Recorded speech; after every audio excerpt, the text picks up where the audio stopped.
Yes. Good evening everyone. हम अष्टांग हृदय का फोर्थ चैप्टर कंटिन्यू करेंगे आज। तो श्रेया श्लोक से स्टार्टिंग करेंगे हम पहले। यस सो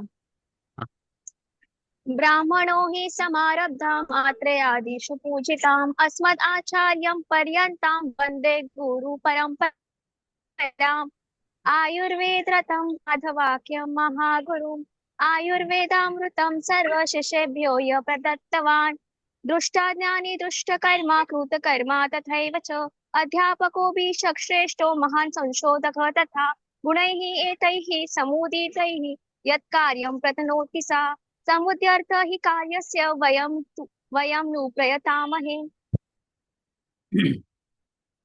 ठीक है।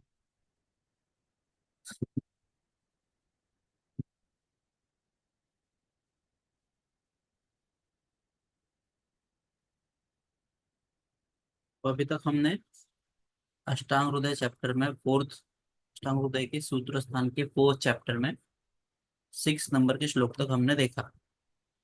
वेग धारणीय चैप्टर में जो अधोवात, मल और मूत्र, इनके वेग धारण करने पे क्या क्या सिम्टम्स दिखेंगे और उनकी चिकित्सा क्या है।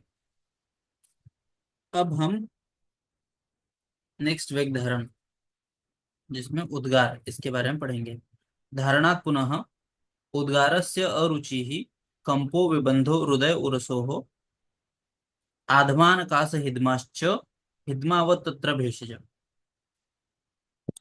उद्गार वेग का अगर हमने धारण किया, उद्गार जब डकार आती है, उद्गार मतलब डकार, जब डकार आती है उसको रुकाने की कोशिश की तो धारणात् पुनः, तो फिर से बढ़ जाता है वो।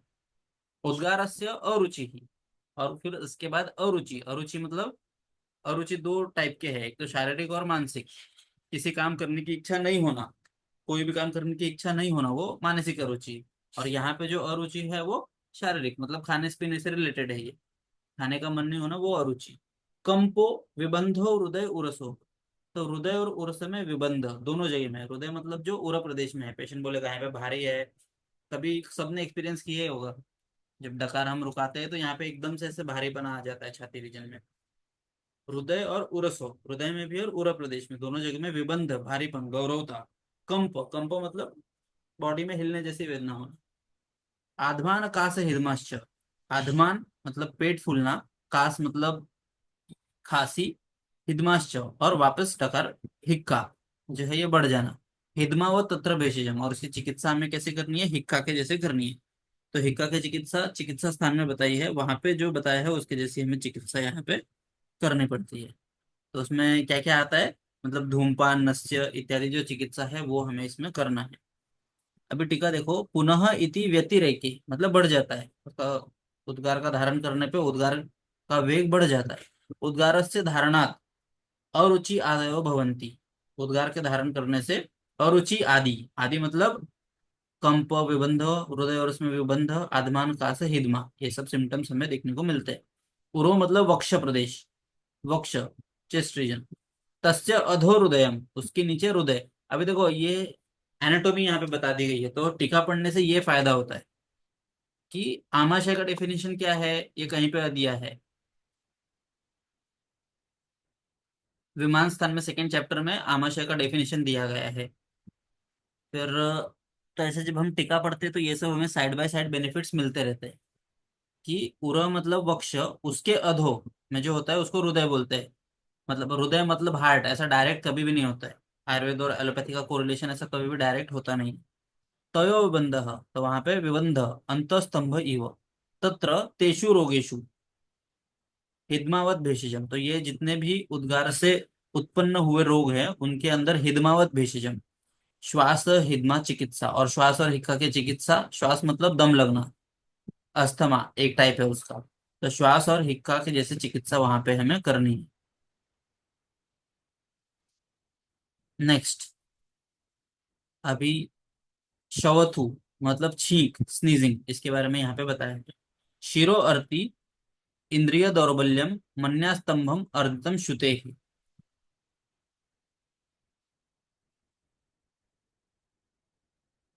और उसकी चिकित्सा क्या है, तीक्ष्ण धूम अंजन घ्राण नावन अर्क विलोकन ही प्रवर्तयति श्रुतिम सक्ताम स्नेह स्वेदौ च शीलयेत्, ऐसे बताया।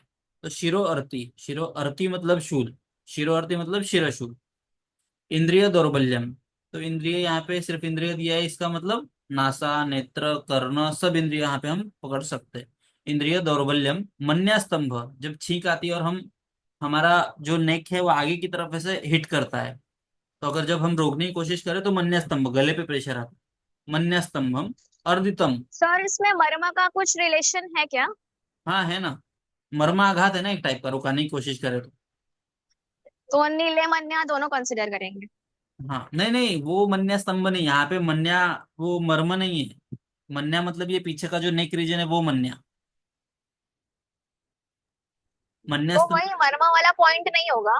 नहीं नहीं, यहाँ पे मन्या स्तंभ मतलब नेक रीजन में रिजिडिटी, जो नेक में स्पाजम होता है ना, गला मान आखड़ते हैं, ऐसा बोलते हैं मराठी में, तो वो यस मन्या सर। स्तंभ मतलब वो है यहाँ पे। जब देखो ना, जब स्नीज करने की एक्शन इमेजिन करके देखो, आगे की तरफ हमारा जो हेड है वो हिट करता है, तो उस पोजीशन में हमने उसको रोक दिया, तो सब प्रेशर जो नेक के मसल से वहां पे आ जाता है, तो इसलिए मन्य स्तंभ, स्तंभ मतलब जकड़ाहट, स्पाजम उधर के मसल्स में। अर्दितम श्रुते है, अर्दित, ये लक्षण हमें देखने को मिलता है, तो अर्दित मतलब फेशियल पैल्सिस से हम इसको कोरिलेट कर सकते हैं। टीका देखो, श्रुते है मतलब, यहाँ पे श्रुते का मतलब शवथु होता है।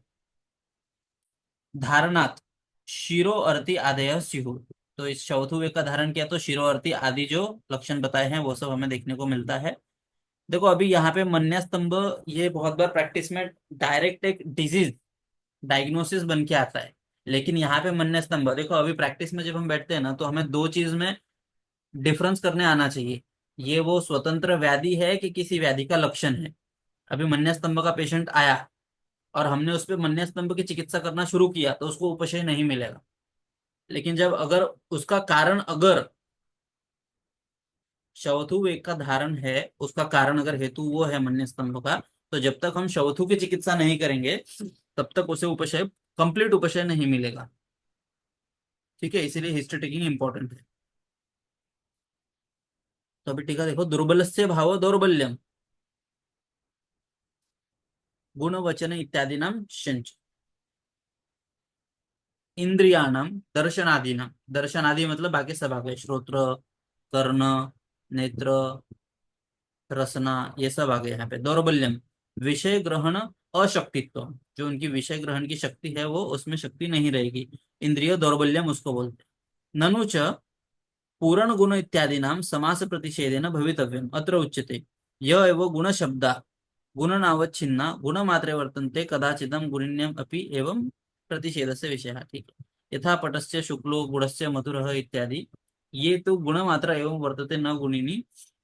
ठीक है, अभी यहाँ पे सब मीनिंग तो हमें समझ गया है, श्लोक में क्या बोला है। शिरो अर्थी मतलब शिरोशूल, इंद्रिय दौर्बल्य मतलब चौथे वे का धर्म किया तो सब इंद्रियों की हानि हो सकती है, मन्य स्तंभ हो सकता है और अर्दित हो सकता है। ठीक है, ये वाला टीका जो है शॉर्ट ये देखेंगे। चौथु रोध जन आह शिरो अर्थी इति, शिरो अर्थी मतलब शिरो व्यथा, इंद्रिय दौर्बल्य मतलब विषण ग्रहण अशक्ति, जो इंद्रिय का जो कार्य है उनके ग्रहण में अशक्ति। अर्धित मतलब एक आयाम, एक साइड का पैरालिसिस। तो अभी अर्धित मतलब हर बार फेशियल पैल्सी नहीं होता है। चरक ने अर्धित मतलब सर मतलब फेस प्लस हाफ बॉडी, पूरे को अर्धित कहा है। सुश्रुत ने अर्धित मतलब सिर्फ फेस, ऐसे। श्रुते है मतलब शवतु। फिर अभी उसकी चिकित्सा क्या है। तीक्ष्ण धूम अंजन घ्राण नावन अर्क विलोकन ही प्रवर्तयत च्युतिम सक्ताम स्नेह स्वेदौ च शीलई। तो यहाँ पे अभी तीक्ष्ण धूमपान, तीक्ष्ण धूम जो एकदम तीक्ष्ण गुण वाले, एकदम इरिटेटिंग वाले जो रहते हैं, वैसे मेडिसिन हर्ब्स के हम धूम, वो निकाल के पेशेंट को हम नशे के रूप में या अंजन के फॉर्म में, तीक्ष्ण मेडिसिन का अंजन, घ्राण नावन अर्क विलोकन, सूर्य की तरफ देखने के लिए बोलना है। अभी जो चीज देखो, लाइक बेगेट्स लाइक, ऐसा जो एक बोलते हैं हम लोग, कि जब क्षय हुआ या समानन्य समानाची वृद्धि, तो छींक रुकाने की वजह से अगर बीमारी हुई है तो हमें उसको लाना है, तो सन की तरफ हम देखेंगे, अर्क विलोकन करेंगे तो अपने आप छींक आएगी और वो उसका ट्रीटमेंट हो जाएगा।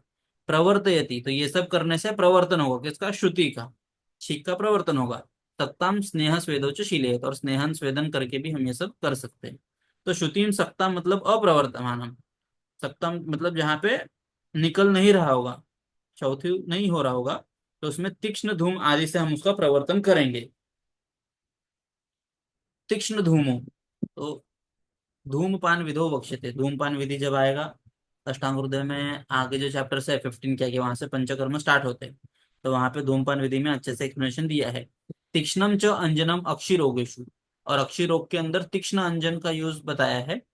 तीक्ष्ण घ्राणाम यन नासायाम मरीच आदि ग्रहणम, तो देखो अभी यहाँ पे तो कुछ उन्होंने बताया नहीं था, लेकिन जब हमने टीका पढ़ा तो हमको पता चल गया कि अगर तीक्ष्ण घ्राण से हमें तीक्ष्ण नस्य देना है तो क्या देंगे हम, मरीच आदि ग्रहणम, तो एक चीज तो पता चल गई, मरीच का यूज हम कर सकते हैं। तीक्ष्ण नावनम, नावन के लिए, नावन मतलब नस्य का एक प्रकार है, नस्य मतलब नासा मार्ग से औषधि का प्रयोजन करना। तो अभी नस्य के बहुत सारे टाइप्स है, 3 टाइप है, स्नेहन, ब्रूहन, शोधन, और एक टाइप है नावन। 5 टाइप से है, और भी है ऐसे टाइप्स।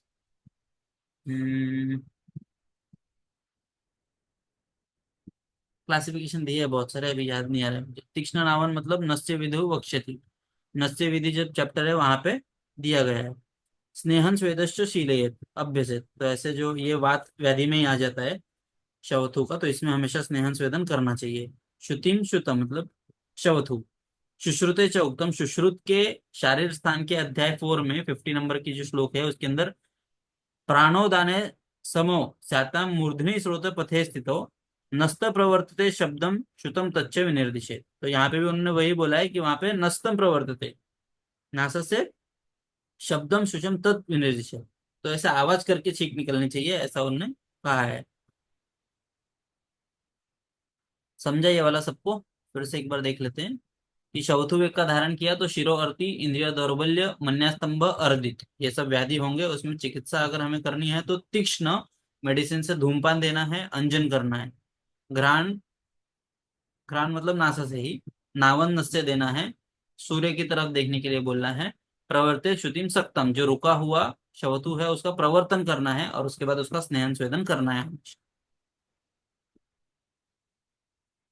तो अभी पेशेंट, अभी देखो अभी ये सब हमने चिकित्सा पढ़ा, तो ऐसा तो कभी हम डायग्नोस नहीं कर पाएंगे कि कोई पेशेंट आएगा खुद से बोलेगा सर मैंने एक बार छींक रुकाया था और उसकी वजह से मुझे तकलीफ हो रही है, आप ये चिकित्सा करो, ऐसा तो नहीं बोलेगा। पेशेंट हमारे पास ये सब सिम्टम्स लेके आएगा कि मुझे सर दर्द हो रहा है, अचानक से मैं मुझे देखने में तकलीफ हो रही है, सुनने में तकलीफ हो रही है, सांस लेने में तकलीफ हो रही है, या तो फिर मन्यास्तंभ।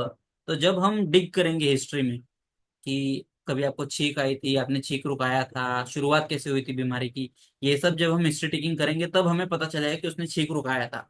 तब हमें जाके चिकित्सा क्या करनी है, तो इसके लिए हमारे पास लाइन ऑफ ट्रीटमेंट रहेगा कि उसमें हमें ये सब चीज प्रवर्तन करना है। वो रुका हुआ है वहां पे श्रोतावरोध है एक टाइप का, तो उसमें हमें ये सब उसका प्रवर्तन इन सब मार्ग से, इन सब चिकित्सा से हमें करना है।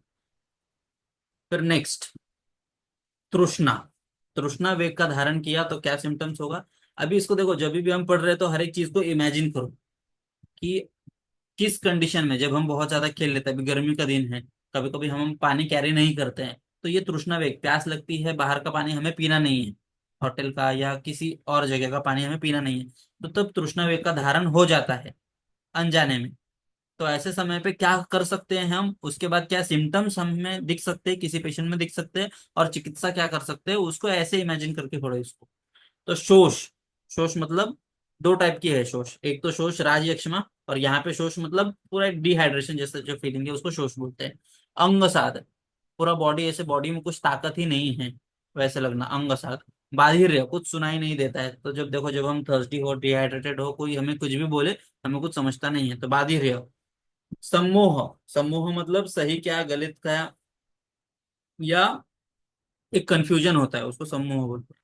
भ्रम मतलब चक्कर आना, रुद्गदाह मतलब हृदय से संबंधित रोग, रुद्रोग। तृष्णा या निग्रह तत्र, तो तृष्णा निग्रह से ये सब होता है। तत्र मतलब इसकी चिकित्सा क्या है, शीत सर्वो विधि, तो जो भी हम विधि करेंगे, जो भी चिकित्सा करेंगे, सब में शीत शीत शीत शीत शीत चाहिए। तभी टीका देखो, तृष्णायाम निग्रहात निरोधात, तृष्णा वेग का निग्रहण करने से शोष आदयो भवंती, शोष व्याधि, शोष आदि लक्षण निर्माण होते हैं। तत्र तृष्णाया रोधजेषु विकारेषु सर्वशीतो विधि, तो अभी देखो शीत विधि यहाँ पे, अभी सबके पास टीका वाली बुक तो होगी नहीं, अभी कोशिश कर सकते हो तो अभी से ही सटीक जो ग्रंथ है वो लेके टीका के साथ पढ़ने की कोशिश करो। तो अभी जब हम ये सिर्फ इतना सा श्लोक पढ़ते हैं तो इसमें हमें सर्व विधि इतः, तो इसका विधि से क्या हमें कंसिडर करना है ये हमें समझता नहीं। लेकिन अभी हमने जब टीका पढ़ा शीतो विधि, तो इसमें यहाँ पे लिखा है स्नान, अन्न, पान आदि को हितः। तीन चीज तो हमें समझ गया कि पेशेंट आएगा डिहाइड्रेट रहेगा तो उसको बोलना है कि अभी शीत चीजों से, ठंडे पानी से भी बोल सकते हैं, या सिद्ध जल, उशीर, चंदन, ये सब जो ठंडे शीत वीर वाले मेडिसिन है वो पानी उसका हीम बना के पेशेंट को उस पानी से नहाने के लिए बोल सकते हैं। दूसरा एक इसका एग्जाम्पल तृष्णा वेग धारण, जो जैन पेशेंट होते हैं वो ऐसा बोलते हैं कि जो हमारा थूक रहता है उसको भी सॉल्व नहीं करते, तो उनमें बहुत डिफिकल्ट है, तृष्णा वेग का धारण ही हो गया एक तरह से वो। तो उनके अंदर हम जब भी वो तोड़ेंगे, जब चिकित्सा के लिए आएंगे तो उसमें हमें स्नान, ठंडे पानी से स्नान करने के लिए जो खाना है उसमें शीत वीर्य वाले दूध, घी, ये सब, घी नहीं, दूध वगैरह, जो शीत वीर्य जो भी जितने भी द्रव है, गन्ने का रस हो गया, फ्रूट जूसेस हो गए, वो सब पान के लिए आदि हित। ये वाला टीका देखो, त्रुट रोधो जन आह, शोष अंगसाद इति, शोषो मतलब मुख शोष, तो यहाँ पे देखो शोष मतलब डिहाइड्रेशन प्लस मुख शोष, सिर्फ मुंह, ड्राइनेस ऑफ माउथ। अंगसाद, अंग वैकल्यम, सम्मोह, ज्ञान अभाव, कुछ समझता नहीं है, कंफ्यूजन वाला स्टेट। भ्रम चक्रारूढ़ से व भ्रमणम, सब कुछ घूम रहा है ऐसी फीलिंग आना। रुद्गदो मतलब रुद्रो, त्रुट रोधजानाम आहा औषधम आहा तत्र शीत इति, तत्र त्रुट रोधजेषु, ये भी सिंपल। फिर नेक्स्ट है क्षुधा वेग का धारण। तो इसको भी अभी पेशेंट हमारे पास कैसे आएगा, या तो उसने उपवास रखा होगा, नवरात्रि में उपवास, या एक दिन पहले किसी एकादशी का वगैरह ऐसे कोई भी उपवास, या मुस्लिम लोगों में बहुत दिन उपवास रखते हैं रोजा वगैरह, वो सब जैन लोगों में जो शुदा है, तो ये सब एक टाइप से शुदा वेग का धारण है। वो करने के बाद जब पेशेंट हमारे पास आते हैं, अंग भंग अरुचि ग्लानि कार्श्य शूल भ्रमाः शुदः, तत्र योज्यम लघु स्निग्धम उष्णम अल्पम च भोजनम। तो देखो अभी यहाँ पे जो हम लोग खुद गलत तरीके से करते हैं। आज हम लोग उपवास रखते हैं और जैसे ही उपवास तोड़ते हैं हम लोग बहुत सारा जो एकदम पेट भर के एकदम हेवी चीजें ऐसे खा लेते हैं। यूजी में थे तो हम लोग भी ऐसे ही करते थे, अगर कल हमको बारबेक्यू नेशन वगैरह जाना है तो हम लोग जानबूझ के कुछ खाते नहीं थे, ऐसा लगता था कि भूख रुका के बहुत सारा खाएंगे, पर वो गलत है। तो जब शुदा वेग का धारण करेंगे तो क्या सिम्टम दिखेंगे, अंग भंग, अंग भंग मतलब बदन में टूटने जैसा पीड़ा होना, अरुचि, खाने की इच्छा नहीं होना। बहुत बार ऐसा होता है जब कुछ किसी चीज की क्रेविंग होती है और वो नहीं मिलती है तो भूख मर जाती है, ऐसा हम बोलते हैं, तो वो अरुचि, वो अलग टाइप की अरुचि हो गई। कभी कभी अरुचि ये लक्षण बहुत ज्यादा, बहुत चीज खा लिया हमने, एक ही चीज बार बार खाया और उसके बाद फिर से वो चीज हमें किसी ने दिया, जैसे कि स्नेहपान में, जब पेशेंट का स्नेहपान अच्छी तरह से हो जाता है तो उसको स्नेह से अरुचि हो जाता है, मतलब फिर से उसको घी अगर हमने दिखाया भी तो भी वो उसको ऐसे मन को नहीं नहीं नहीं अब नहीं चाहिए, ऐसा होता है। तो वो अरुचि अलग है और यहाँ पे जो अरुचि है वो अलग है, तो दोनों में डिफरेंशिएशन करना आना चाहिए। ग्लानि, ग्लानि मतलब बिना कुछ काम किए जो थकान रहता है वो है ग्लानि। जो बहुत दिन से जिसको उपवास किया है उसमें देखो एक बॉडी में एक वीकनेस आ जाता है, तो ग्लानि। कार्श्य दुबला पतला होना, शूल, भ्रमा, भ्रम मतलब फिर से चक्कर, और शुद्ध, ये शुद्धा के धारण से ये सब होता है। तत्र योज्यम, उनकी चिकित्सा कैसी करनी है, तत्र योज्यम लघु स्निग्धम उष्णम अल्पम च भोजनम। तो पेशेंट जैसे ही, ये संसर्जन क्रम के जैसा है, पेशेंट जैसे ही उपवास के बाद शुद्धावेग धारण के बाद जैसे ही कुछ खाने के लिए चालू करता है तो हमें उसको सबसे पहले मंडप या विलेपी, उष्णोदक, जैसे गरम गरम सूप, ये सब का यूज पहले करना है, उसके बाद हमें उसको रेगुलर फूड पे धीरे धीरे शिफ्ट करना है। तो क्या क्या यूज करेंगे, लघु, जिसको आता हो आंसर बताओ कोई एग्जाम्पल, कि जो लघु भी है, स्निग्ध भी है, उष्ण भी है, और अल्प मात्रा में देना है, कोई बता सकता है।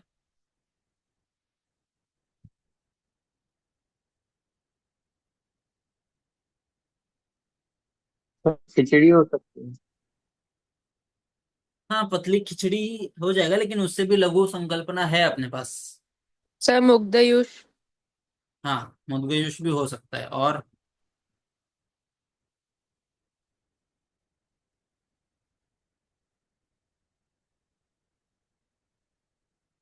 कोई बताना चाहेगा कुछ और।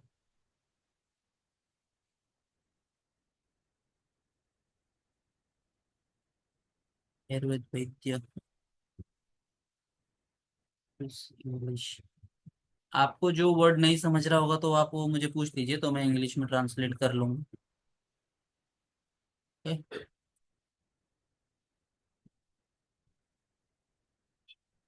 स्क्रीन दिख रहा है मेरा, श्लोक दिख रहे हैं अभी? Yes sir. हाँ हाँ सर दिख रहा है। ठीक है। तो देखो, अभी एक तो मुद्गयूष है वो ठीक है।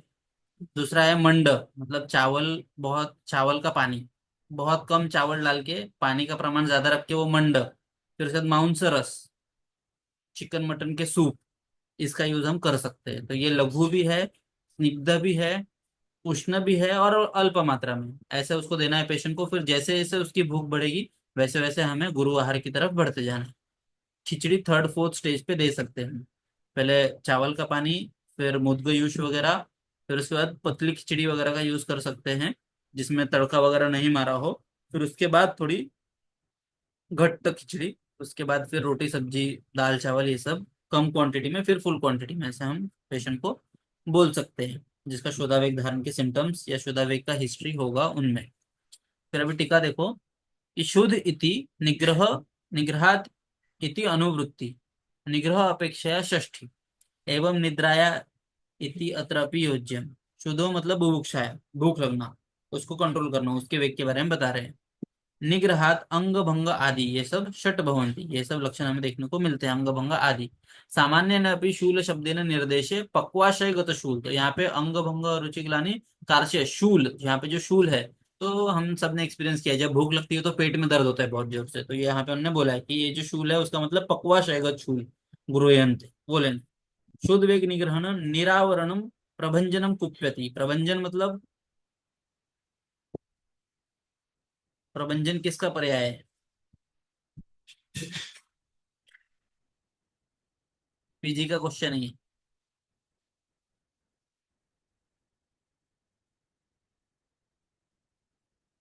चलो एक हिंट देता हूँ, प्रभंजन एक दोष का नाम है।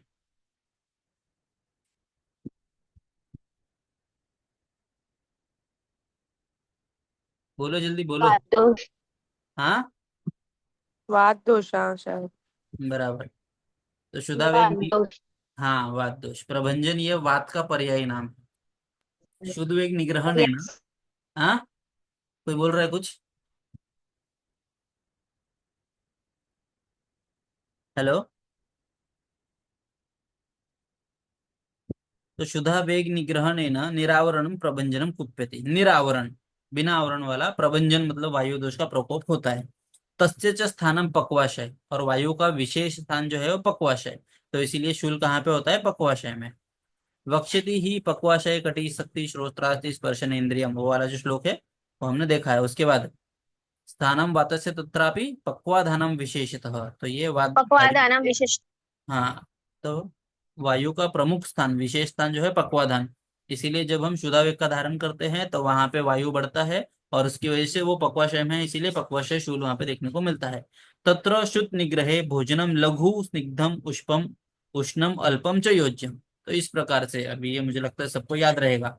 उपवास के बाद हमारी मम्मी है वहीं से स्टार्ट करना है, खुद भी बहुत सारे लोग उपवास रखते हैं, तो जब भी उपवास छोड़ेंगे हमें इस विधि का पालन करना है।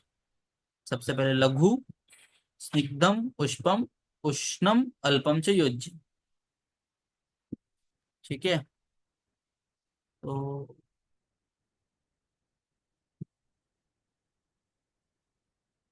ठीक है, अभी अगला है निद्रारोध। अगर निद्रा वेग का धारण किया तो क्या हो जाएगा? कभी कभी हम बहुत बार किसी फंक्शन में चले जाते हैं और वहां पे हमें रात को नींद आती है, उसकी वजह से निद्रा वेग का धारण हो जाता है। कभी कभी एग्जाम टाइम में हमें जागना पड़ता है, अभी मोबाइल्स की वजह से, बहुत सारे रीजंस है। तो ये हमें आजकल के पेशेंट में, आईटी वाले जो है उनको नाइट ड्यूटी करना पड़ता है, नाइट शिफ्ट रहते हैं, तो वहां पे निद्रा वेग का धारण ये हमें हेतु देखने को मिल सकता है। तो ऐसे वेग धारण करने वाले पेशेंट में क्या सिम्टम लेके हमारे पास आ सकते हैं? तो पेशेंट जब कभी आएंगे तो देखो क्या सिम्टम दिखते हैं। निद्राया मोह मूर्धा अक्षी गौरव आलस्य जुम्बिका अंगमर्दश्च तत्र इष्ट स्वप्न संवाहनानि च। तो पेशेंट आएगा हमारे पास, और जब कंसल्टिंग हम कर रहे होंगे तभी उतने में बहुत बार वो यौन कर लेगा, जम्बाई दे देगा, और फिर वो बोलेगा कि सर मुझे पूरे बदन में पेन हो रहा है, पूरे बदन में भारी भारी लगता है। फिर हम अगर हिस्ट्री लेंगे, उनको पूछेंगे आप क्या करते हो, तो वो बोलेगा आईटी में हूँ, फिर वो बोलेगा कि मैं नाइट ड्यूटी करता हूँ। तो इससे हमें एक अंदाजा, एक हिंट मिलना चाहिए कि इसमें निद्रा वेग का धारण हो रहा है, इसकी वजह से इसको अंगमर्द है। हर बार बॉडी पेन हम सीधा बात पे जाते हैं, पेशेंट को अभ्यंग स्नेहन एडवाइस करते हैं, दशमूलवटी वगैरह कुछ भी योगराज वगैरह देते हैं और उसकी ट्रीटमेंट करने के लिए सोचते हैं। लेकिन यहाँ पे हमें समझना चाहिए कि पेशेंट को निद्रा वेग का धारण हो रहा है, और उसमें हमें उसको सिर्फ संवाहन चिकित्सा, संवाहन मतलब हल्के हाथ से मसाज करना है, खाली उसको रिलैक्स फील करवाना है। इससे उसको आराम से उसके सब जो निद्रा वेग की वजह से दोष इम्बैलेंस हुए हैं वो कम हो जाएंगे और उसकी चिकित्सा हो जाएगी। तो क्या बोला है, निद्राया मोह, मोह मतलब फिर से कंफ्यूजन वाला स्टेट, मूर्धा, मूर्धा मतलब हेड रीजन में, अक्षी गौरव मतलब सर भारी भारी लगना, आंखों में भारी भारी लगना, ये सब सिम्टम, आलस्य, दिन भर कुछ काम करने की इच्छा नहीं होती है। देखो आप रात को कुछ लेट तक जाग जाओ, सीरीज देखने के चक्कर में, चैटिंग करने के चक्कर में, वो सब। तो आलस्य, अगले दिन पूरा कुछ काम करने की एनर्जी नहीं रहेगी, आलस्य, जृंभिका, बार बार यौन आएगा, अंगमर्दश्य, बॉडी एक होगा, तत्र इष्ट, तो यहाँ पे अभी हमें चिकित्सा क्या करनी है, तत्र इष्ट स्वप्न, हाँ, तो उसको अच्छे से नींद लेने के लिए बोलना है। इष्ट मतलब यथा इष्ट, यथावश्यक, संवाहन आने च, और संवाहन चिकित्सा करने के लिए बोलना है। निद्राया, अभी टीका देखो, निद्राया निग्रहान मोह आदयो भवन्ति, तत्र निद्रा वेग रोधोत्थे विकारे स्वप्न इष्ट, इन सब विकार में क्या चिकित्सा है, स्वप्न, उसको अच्छे से नींद लाना है, उसको अच्छे से सुलाना है हमें। संवहनानि स्वल्पानि मर्दनानि च, मर्दन जो करना है वो अल्प मात्रा में, अल्प बल से हमें उसका संवहन करना है। निद्रा रोध जानम आह निद्रायाम इति मूर्धो अक्षिणोश्च गौरव, शिरो गौरव और अक्षि गौरव। आलस्य मतलब अनुत्साह, कुछ भी काम करने के लिए बोलो किसी चीज के लिए रेडी नहीं रहेगा। अंगमर्द मतलब अंग भंग। निद्रा रोध जानम औषधम आह तत्रष्टेति स्वप्न शयनम संवाहन मतलब सुख स्पर्शन मर्दनम, पेशेंट को सिर्फ रिलैक्स फील करवाना है, थोड़ा सा तेल, थोड़ा सा अच्छा म्यूजिक, और थोड़ा सा या तो शिरोधारा, पादाभ्यंग, मसाज, कोई भी पंचकर्म जिससे उसको अच्छा फीलिंग आए, वो सुख स्पर्श मर्दनम, ये करके निद्रा वेग की हम चिकित्सा कर सकते हैं। तो यहाँ पे आज हम रुकेंगे, अगर ज्योति मैम ऐड हुए होंगे तो उनसे बात करेंगे कुछ, नहीं है लगता है। ठीक है, किसी को डाउट है कुछ?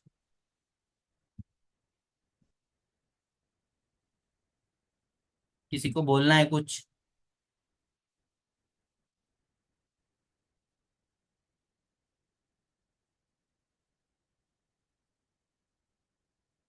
ठीक है, तो यहीं पे हम रुकते हैं।